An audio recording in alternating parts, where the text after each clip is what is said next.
Hello दोस्तों, मैं हूं आपका दोस्त एडवोकेट शिवेंद्र प्रताप सिंह। आज हम आपको बताएंगे चोरी और लूट में क्या अंतर है, और अगर लूट का केस आप पे हो जाए या चोरी का केस आप पे हो जाए तो जमानत कितने दिन में होगी, कहां से होगी, इसके बारे में डिटेल से बात करेंगे। और साथ ही साथ बात करेंगे स्पेशल लूट के केस में कितनी सजा होती है और इस पर क्या प्रक्रिया है, इस पर क्या कैसे केस चलता है, इसके बारे में, और क्या है इसकी धारा।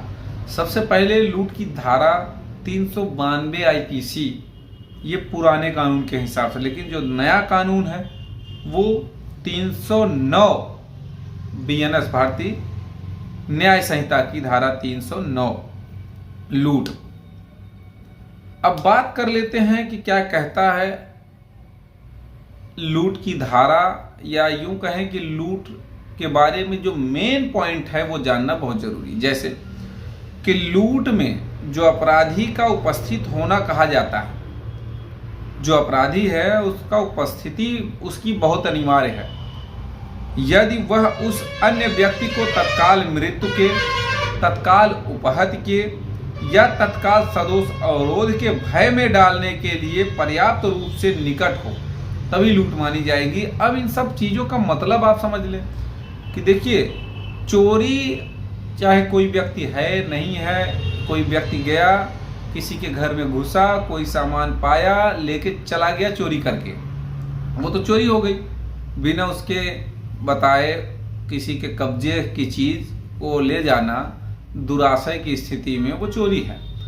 अब यहाँ लूट का मामला क्या है कि जैसे अब लूट को समझिए, हर एक चोरी लूट होती है कि नहीं, हर एक लूट चोरी होती है कि नहीं, ये भी बड़ा सवाल होता है और एग्जाम में आता भी है। बात यहाँ एग्जाम की नहीं हो रही, बात यहाँ अपराध हो जाने के बाद के ट्रायल वगैरह की बात हो रही है।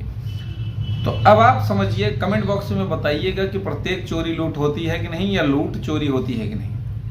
अब आपको बता दें कि जैसे कि मान लो कहीं आप चले जा रहे हो, कहीं चला जा रहा है, मिलता है उसे, रोकता है और पिस्तौल दिखाता है। को पिस्तौल दिखाकर बोलता है कि अपना पर्स और मोबाइल मुझे दे दो, और नहीं तो मैं तुम्हें गोली मार दूंगा। तो बेचारा डर के मारे अपनी जान बचाने के लिए उसे अपना पर्स और मोबाइल दे देता है को। तो के द्वारा किया गया यह अपराध लूट कहा जाएगा। कहने का मतलब ये कि देखिए, चोरी में उपस्थिति अनिवार्य नहीं है कि जिसका आप सामान चोरी कर रहे हैं वो रहे या न रहे तो भी चोरी हो जाएगी। लेकिन लूट में ऐसा नहीं है, जिसके साथ आप लूट कर रहे हैं उसकी मौजूदगी अनिवार्य है, और वो मौजूदगी भी कैसी, भय से, डर से। भाई किसी को पिस्तौल दिखा के कोई चीज उसकी लूट रहे हो, चोरी उसकी चीज को कर रहे हो, कर तो चोरी ही रहे हो, लेकिन ये लूट माना जाएगा क्योंकि तुम उपस्थित भी हो और वहां पे उसके जान माल का खतरा है, इस वजह से। अब बात कर लेते हैं, जब लूट की एफआईआर हो जाए और अगर आप जेल चले गए हैं, आप जेल चले गए तो जेल जाने के बाद मजिस्ट्रेट कोर्ट में आप बेल फाइल करेंगे, वहां रिजेक्ट हो जाएगी। एक दिन में ही रिजेक्ट आप करा सकते हैं, या जिस दिन आपकी रिमांड हो रही उस दिन ही आप बेल रिजेक्ट करा सकते हैं बड़े आसानी से। तो मजिस्ट्रेट कोर्ट में समय लगा एक दिन का, सेशन कोर्ट में बेल फाइल करेंगे 4-5 दिन की डेट लग जाएगी, क्योंकि थाने से कमेंट आना रहेगा।